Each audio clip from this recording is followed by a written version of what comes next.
ഇന്ത്യയിൽ ഫാസിസ്റ്റ് പ്രവണതകൾ വളരുന്ന സമയത്ത് കേരളത്തിലടക്കം സ്ഥാപനങ്ങൾ എന്ത് തോന്നിവാസവും കാണിക്കാൻ ലൈസൻസ് എടുത്ത സമയത്ത് ഫാസിസ്റ്റ് ശക്തികൾ ഇന്ത്യയെ വിഴുങ്ങിക്കൊണ്ടിരിക്കുമ്പോൾ ഈ ഫാസത്തിന്റെ മനഃശാസ്ത്രം എന്ന് പറഞ്ഞാൽ തന്നെ മറ്റുള്ളവരോടുള്ള തീർപ്പാണ്. നമ്മളിലെല്ലാം വളർത്തിക്കൊണ്ടിരിക്കുന്ന ഒരു അന്തരീക്ഷം കൂടിയാണ് ഫാസിസ്റ്റ്. പണ്ട് നമ്മൾ പറയുന്നു, പയ്യെ ചത്താലും മോരിന്റെ പുളി പോവില്ല പറഞ്ഞു മാറ്റി. സയനിസ്റ്റ് ഭീകരത, അതിന്റെ അമേരിക്കയുടെ പിന്താങ്ങല്, അമേരിക്കൻ താല്പര്യം, മനുഷ്യകുലത്തെ തന്നെ നശിപ്പിക്കുന്ന ഏറ്റവും വലിയ ഫാസിസ്റ്റിന്റെ മാതിരി പെരുമാറുകയും ലോകത്തെ മനുഷ്യകുലത്തെ മുടിക്കുന്ന തരത്തിലുള്ള ഒരു യുദ്ധത്തിലാണ്. ഇങ്ങനെ ഒരു ലോകവിനാശകനെ ഭരണാധികാരിയാക്കി എന്ന് പറഞ്ഞാൽ ഫാസിസത്തെക്കാൾ വലിയ വിനാശമായിട്ടുള്ള കാരിയറിസത്തിലേക്ക് എത്തിക്കുന്നു. പരിചരിക്കേണ്ടവരല്ല, അയൽക്കാരൻ ശത്രുവാണ്. എല്ലാവരും മരിച്ചിരുന്നാന്ന് പറഞ്ഞാൽ ഞാൻ പൊന്നാനിക്കാരനാണെന്ന് പറയാനുള്ള അവകാശം കഴിപ്പിച്ചു. അല്ലെങ്കിൽ കുറച്ച് കഴിഞ്ഞാൽ ഇവർ 80 വയസ്സുള്ളവരൊന്നും പ്രൊട്ടക്റ്റീവ് അല്ല, അവരൊക്കെ കൊന്നുകളയാന്ന് വേണമെങ്കിൽ ഒരു നിയമസാക്കാൻ പറ്റുമോ നമ്മുടെ ഭരണഘടന. ലോകത്ത് എന്തുകൊണ്ട് ഈ ഫൈനാൻസ് ക്യാപിറ്റലിസവും ഫാസിസവും മാറി?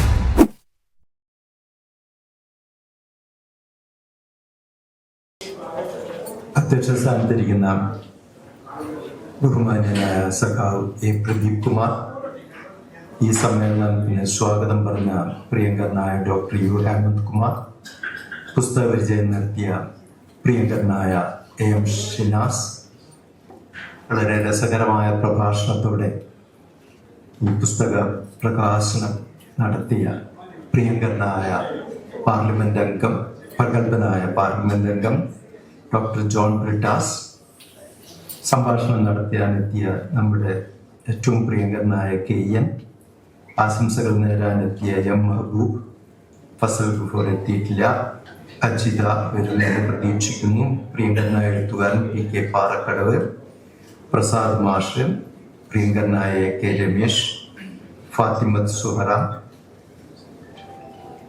കെ വി ശശി, നമ്മുടെയൊക്കെ ശ്രദ്ധാകേന്ദ്രമായിട്ടുള്ള പ്രിയങ്കരനായ സഖാവ്, ഇടതുപക്ഷ ചിന്തകൻ, കീഴ്വട്ടൻ പഠന കേന്ദ്രത്തിന്റെ ഡയറക്ടർ, ദേശീയമായിട്ടുള്ള സമാധാന ഐക്യദാർഢ്യ സമിതിയുടെ കേരളത്തിന്റെ പ്രതിനിധി, പ്രിയങ്കരനായ കെ ടി, സുഹൃത്തുക്കളെ,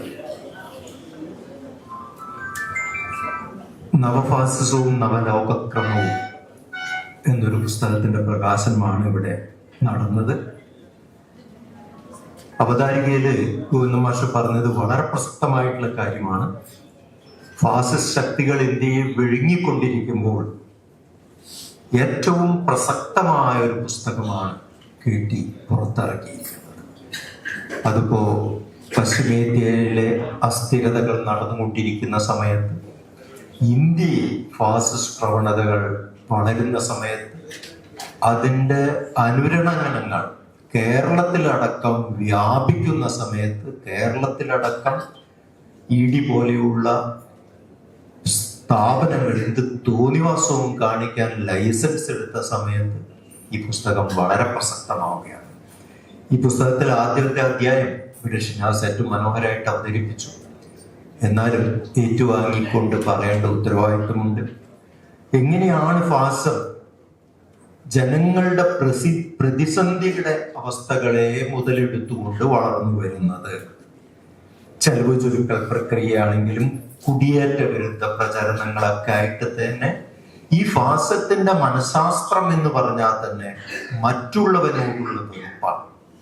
അവനവന് ബുദ്ധിമുട്ടുണ്ടാവുമ്പോൾ അതിന് എതിരായിട്ടുള്ള രോഷം ഭരണകൂടത്തിന് നേരെ തിരിയുന്നതിന് പകരം അവനവന്റെ അയൽക്കാരനോട് തിരിയുന്നു. കുടിയേറി വരുന്നവനാണ് എൻ്റെ എല്ലാ സൗഭാഗ്യങ്ങളും തകർത്തെന്ന് തോന്നുന്നു. ഇങ്ങനെ അതർ ഈസ് ഹെൽ, അപരൻ നരകമാണെന്ന് പണ്ട് സാർത്തർ പറഞ്ഞ ഈ മനോഭാവമാണ്. ഈ മനോഭാവം നമ്മളിലെല്ലാം വളർത്തിക്കൊണ്ടിരിക്കുന്ന ഒരു അന്തരീക്ഷം കൂടിയാണ് ഫാസിസ്റ്റ്. ഒരു ഏകാധിപതി വീരന്തുമാരുടെ പരിപാടിയിൽ അടിയന്തരാവസ്ഥയുടെ കാര്യത്തെപ്പറ്റി അദ്ദേഹം വന്ന് അറസ്റ്റിലായതിനെ പറ്റിയിട്ടൊക്കെയുള്ള കാര്യങ്ങൾ അവിടെ വിശദീകരിക്കപ്പെട്ടു. ഒരു ഏകാധിപത്യം എന്ന് പറഞ്ഞ ആ ഏകാധിപതി വീണ് കഴിഞ്ഞാൽ പെട്ടെന്ന് കാലാവസ്ഥ മാറാവുന്ന. എന്നാ ഫാസിസം എന്ന് പറഞ്ഞാൽ പോയാലും, പണ്ട് നമ്മൾ പറയുന്നു പയ്യെ ചത്താലും മൂരിന്റെ പുളി പോവില്ല പറഞ്ഞ മാതിരി സമൂഹത്തെ വിഷലിപ്തമാക്കുന്നു എന്നതാണ് ഫാസിസത്തിന്റെ വലിയ പ്രശ്നമായിട്ട് വരുന്നത്. അത് ഹിറ്റ്ലറിന്റെ പിന്തുണച്ച മുതലാളിത്ത ശക്തികൾ, ഇവിടെ ബ്രിട്ടാസ് പറഞ്ഞു, ഇവിടെയെല്ലാം എല്ലാ സ്ഥലങ്ങളിലും ഉള്ള ഫാസിസ്റ്റ് ശക്തികളെ, വർഗീയ ശക്തികളെ എല്ലാം വളർത്തുന്നത് നവ മുതലാളിത്തമാണ്, ഫൈനാൻസ് ക്യാപിറ്റലിസമാണ് എന്നതാണ് ഏറ്റവും പ്രധാനപ്പെട്ട കാര്യം. അപ്പൊ ഇന്നത്തെ ഒരു ഫാസിസ്റ്റായ ലോകത്തിന്റെ പിറകിലുള്ള ഊർജ ശക്തി മുതലാളിത്തമാണ്, ഫൈനാൻസ് ക്യാപിറ്റലിസമാണ് എന്ന തിരിച്ചറിവാണ് ഏറ്റവും പ്രധാനമായിട്ട് വരേണ്ടത്. അത് കീർത്തിയുടെ പുസ്തകത്തില് ധാരാളം അലിഞ്ഞു ചേർന്ന് കിടക്കുന്നുണ്ട്. 2-ാം അധ്യായത്തില് ഗാസയിലെ ചോരയിൽ മുക്കിക്കൊല്ലാൻ ശ്രമിക്കുന്ന സയനിസ്റ്റ് ഭീകരത, അതിന്റെ അമേരിക്കയുടെ പിന്താങ്ങല്, അമേരിക്കൻ താല്പര്യം, ഇന്ന് ഇറാനിൽ നടക്കുന്ന യുദ്ധം എന്ന് പറഞ്ഞാൽ ശരിക്ക് മനുഷ്യകുലത്തെ തന്നെ നശിപ്പിക്കുന്ന, ലോകത്തെ ഏറ്റവും ശക്തിയുള്ള ഒരു രാഷ്ട്രത്തിന്റെ ഭരണാധിപൻ ഏറ്റവും വലിയ ഫാസിസ്റ്റിന്റെ മാതിരി പെരുമാറുകയും ലോകത്തെ മനുഷ്യകുലത്തെ മുടിക്കുന്ന തരത്തിലുള്ള ഒരു യുദ്ധത്തിൽ ഏർപ്പെട്ടുകൊണ്ടിരിക്കുകയും ചെയ്യും. ഇതാണ് അത്. ട്രംപിനെ പോലെയുള്ള അമേരിക്കയിലുള്ള സുഹൃത്തുക്കളൊക്കെ ഫോൺ ചെയ്യുന്ന സമയത്ത് അവര് വളരെ അവർക്ക് ജാള്യത്തോടു കൂടിയ, ഞാൻ ചീത്ത പറയും, നിങ്ങൾ ഇങ്ങനെ ഒരുത്തനെ കയറ്റി ഇരുത്തിയല്ലോ. ലോകത്തെ ഏറ്റവും അധികം സർവകലാശാലകളുള്ള സ്ഥലമാണ് അമേരിക്ക, ഏറ്റവും വലിയ റിസർച്ച് സെന്ററുകളുള്ള സ്ഥലമാണ്. അങ്ങനെയുള്ള അമേരിക്കക്കാരൻ ഇങ്ങനെ ഒരു ലോകവിനാശകനെ ഭരണാധികാരിയാക്കി എന്ന് പറഞ്ഞാൽ അതിന്റെ പിറകിൽ കമ്പോള സംസ്കാരം, ഫൈനാൻസ് ക്യാപിറ്റലിസം, ഇത് നമ്മളെ ഫാസിസത്തെക്കാൾ വലിയ വിനാശമായിട്ടുള്ള കാരിയറിസത്തിലേക്ക് എത്തിക്കുന്നു. അയൽക്കാരൻ പരിചരിക്കേണ്ടവനല്ല, അയൽക്കാരൻ ശത്രുവാണ്. നൈബർ, അയൽക്കാരില് അസൂയ വളർത്തലാണ് നമ്മുടെ ഒരു ഏറ്റവും വലിയ ഉത്തരവാദിത്തമാണ്. നൈബേഴ്സ് എൻവിയാണ്. ഇതാണ് നമ്മൾ ഈ കമ്പോള സംസ്കാരം നോഫാസും പഠിപ്പിക്കുന്നത്. അയൽക്കാരൻ അതർ ഹെല്ലായി മാറുന്ന ഈ മനോഭാവമാണ് ഫാസിസത്തിന് വളം വെക്കുന്നത്. അതിന്റെ ഭീകരാവസ്ഥ മുഴുവൻ അദ്ദേഹം പറയുന്നുണ്ട്. പിന്നെ നമ്മൾ ഐഡന്റിറ്റിയുടെ കാര്യം പറഞ്ഞു, 3-ാം ലോക രാജ്യങ്ങളിലൊക്കെ ഉള്ള ഐഡന്റിറ്റികൾ, അതെല്ലാം തന്നെ വെസ്റ്റേൺ ആയിട്ടുള്ള മുഖ്യധാര ആധുനികത എല്ലാം മനുഷ്യരാന്ന് പറയുന്ന സമയത്ത് ആ മനുഷ്യന്റെ ഡെഫിനിഷനിൽ വെറും വെള്ളക്കാരൻ മാത്രമേ ഉണ്ടായിരുന്നു. അരിസ്റ്റോക്രാറ്റിക് വൈറ്റ് മെൻ മാത്രമാണ്, സ്ത്രീയും കൂടി അതിൽ പെടില്ലായിരുന്നു. അങ്ങനെയാവുന്ന സമയത്ത് എല്ലാ മനുഷ്യനെന്ന് പറഞ്ഞാൽ അതിന്റെ ഉള്ളിലുള്ള ഡെഫിനിഷൻ എന്ന് പറഞ്ഞാൽ വെള്ളക്കാരനാവുന്ന സമയത്ത് മനുഷ്യന്റെ അകത്തന്നെ വ്യത്യസ്തതകളുണ്ട്. എല്ലാവരും മനുഷ്യനാന്ന് പറഞ്ഞാൽ ഞാൻ പൊന്നാനിക്കാരനാന്ന് പറയാനുള്ള അവകാശം നശിപ്പിച്ചുകൊണ്ട് എല്ലാവരും മനുഷ്യനാന്ന് പറഞ്ഞിട്ട് കാര്യമില്ല. മുസ്ലിമിന് മുസ്ലിം ആവാന്നുള്ള അവകാശമുണ്ട്. ഇതിനെതിരായിട്ട് പിന്നെ സ്വത്വബോധത്തിന്റെ വളർച്ച, ഈ സ്വത്വബോധത്തിന്റെ വളർച്ചയെ കെട്ടിയിട്ട് പറയുന്നുണ്ട്. ഇന്ന് ഫാസിസം സ്വത്വ രാഷ്ട്രീയത്തെ പോലും ഫാസിസത്തിന്റെ ഒരു ഭാഗമാക്കി മാറ്റാൻ ശ്രമിക്കുകയാണ്. ദളിത് രാഷ്ട്രീയത്തെ, ഇതെല്ലാം തന്നെ ഫാസിസത്തിന്റെ ഭാഗം. ആദിവാസികളും ഗോത്രക്കാരും ഒക്കെ ഇന്ന് ബിജെപിയുടെ കറകെ പോകുന്ന സമയത്ത് ഈ തരത്തിലുള്ള സ്വത്വങ്ങൾ തമ്മിലുള്ള വൈരം ഉണ്ടാക്കുന്ന രീതിയിലേക്ക് അതിനെയും കൂടി മാറ്റിമറിക്കാനുള്ള ഫാസിസത്തിന്റെ പ്രവർത്തനത്തെ സൂക്ഷിച്ചിരിക്കണം എന്നുള്ളൊരു കാര്യം ഇത് തനിക്കാക്കി വടക്കാക്കുന്ന പരിപാടി തന്നെയാണ് നടന്നുകൊണ്ടിരിക്കുന്നത്. മറ്റു മതങ്ങളോടുള്ള വിദ്വേഷത്തെ അടിസ്ഥാനപ്പെടുത്തിയിട്ടാണ് ഫാസിസം ഏറ്റവും വളർന്നു വരുന്നത് എല്ലാ സ്ഥലങ്ങളിലും. മറ്റു മതങ്ങളോടുള്ള ന്യൂനപക്ഷങ്ങളോട് വിദ്വേഷം. ഡെമോക്രസി എന്ന് പറഞ്ഞാൽ മെജോറിറ്റേറിയനിസം ആയിട്ട് പാടില്ല, ഭൂരിപക്ഷത്തിന് എന്തും ചെയ്യാം എന്നുള്ളത്. നമ്മുടെ ഭരണഘടന മാത്രമാണ് അതിനെതിരായി നിൽക്കുന്നത്.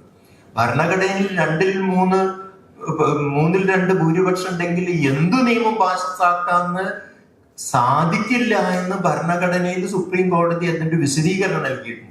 അല്ലെങ്കിൽ കുറച്ച് കഴിഞ്ഞിട്ടുണ്ടെങ്കിൽ 80 വയസ്സുള്ളവരൊന്നും പ്രൊഡക്റ്റീവ് അല്ല, അവരെയൊക്കെ കൊന്നുകളയാന്ന് വേണമെങ്കിൽ ഒരു നിയമം പാസ്സാക്കാൻ പറ്റുമോ എന്ന് നമ്മളെ ഭരണഘടന അനുവദിക്കില്ല.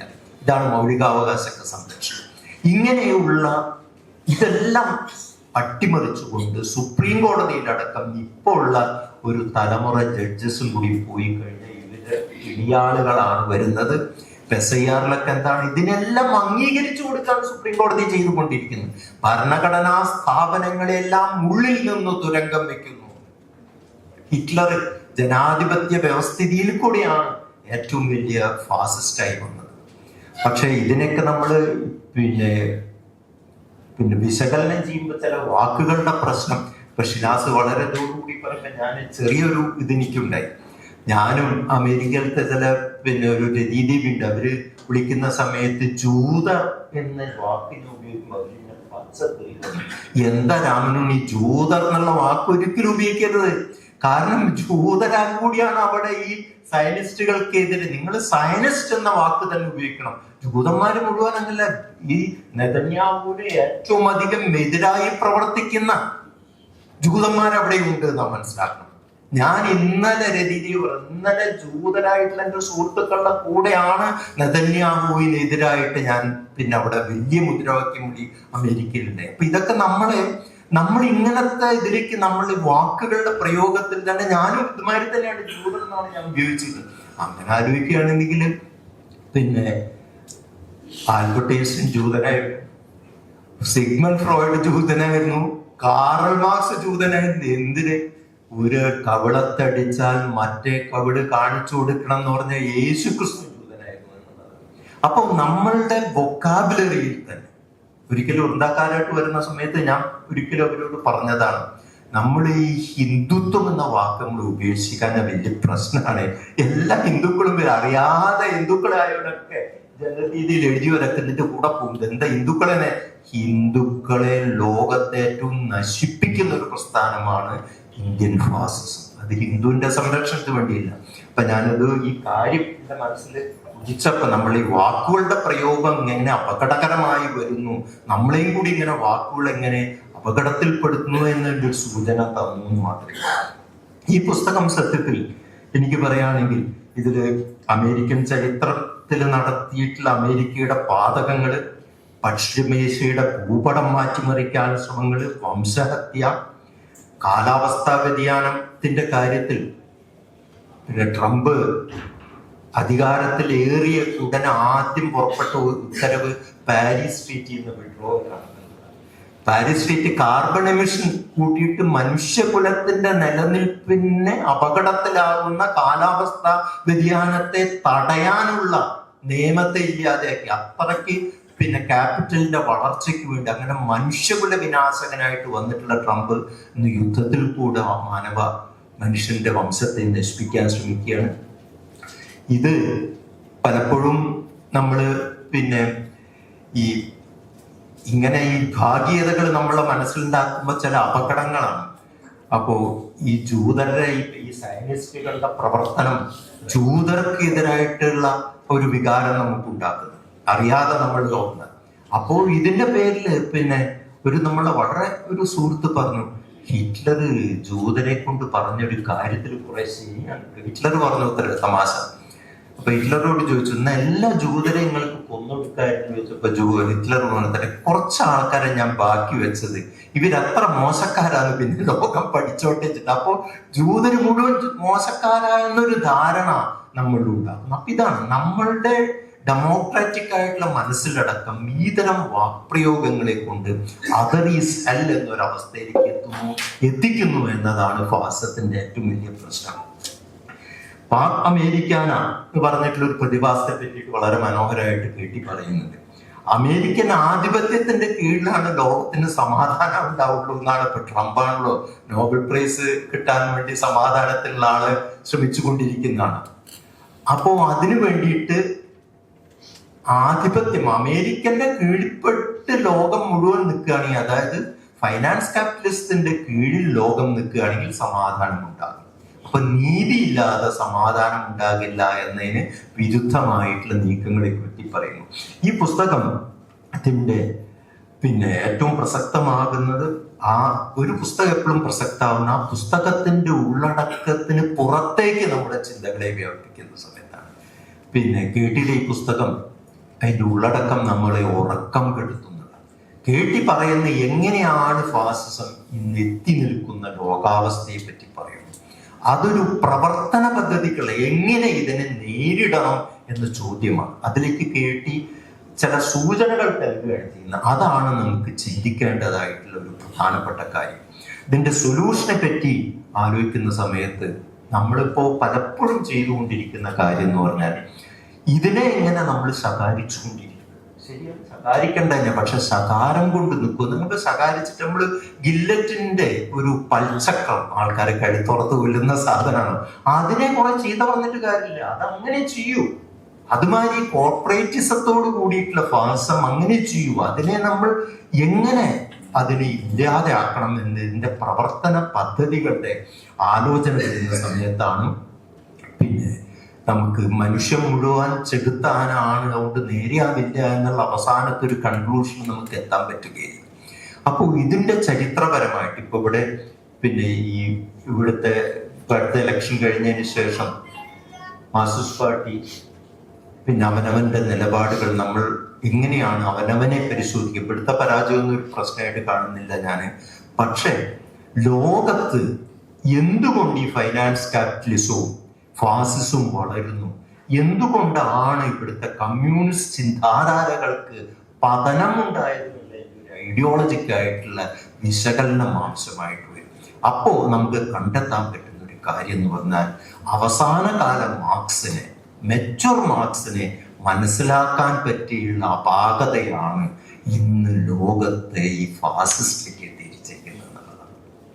അവസാന കാല മാർക്സ് പിന്നെ വളരെ എങ്ങനെ മാർക്സ് തന്റെ ജീവിതത്തിൽ ആദ്യം വളരെ പിന്നെ ആദ്യകാല മാർക്സ് വളരെ റൊമാൻറ്റിക് ആയിട്ടുള്ള ഹെഗലിന്റെ പിന്തുടർച്ചക്കാരനായിട്ടുള്ള മാർക്സ് ഉണ്ടായിരുന്നു. പിന്നെ റവല്യൂഷണറി ആയിട്ടുള്ള ഒരു മാർക്സ് ഉണ്ടായി. പിന്നെ അവസാനത്തെ എത്നോളജിക്കൽ നോട്ട്സ് ഒക്കെ വരുന്ന സമയത്ത് മാർക്സ് തന്നെ എങ്ങനെ ഇതെല്ലാം ഫാസത്തിലേക്ക് തിരിയും, ഇതിനെ എങ്ങനെ രക്ഷിച്ചെടുക്കാൻ പറ്റും എന്ന നിലയ്ക്കുള്ള ഡെമോക്രാറ്റിക് ആയിട്ടുള്ള ചിന്താധാരകൾ കൊണ്ടുവന്നിരുന്നു. ഇതെല്ലാം പകർത്തുന്നതിൽ ശരിക്കും സോവിയറ്റ് യൂണിയൻ ഉണ്ടായിട്ടുള്ള പരാജയം ഇത് നമ്മൾ വിലയിരുത്തുക തന്നെ വേണം. ലെനിനിൽ നിന്ന് എത്ര പിറകോട്ട് പോയി എന്നൊരു, സ്റ്റാലിൻ പല കാര്യങ്ങളും നല്ല ചെയ്തിട്ടുണ്ട്, പക്ഷെ സ്റ്റാലിന്റെ പല പ്രവർത്തനങ്ങൾ തീർച്ചയായിട്ടും ലോകസ് കമ്മ്യൂണിസ്റ്റ് പ്രസ്ഥാനത്തിന് വലിയ തിരിച്ചടിയായിട്ട് മാറിയിട്ടുണ്ടെന്ന് പറയാതിരിക്കാൻ പറ്റുകയില്ല.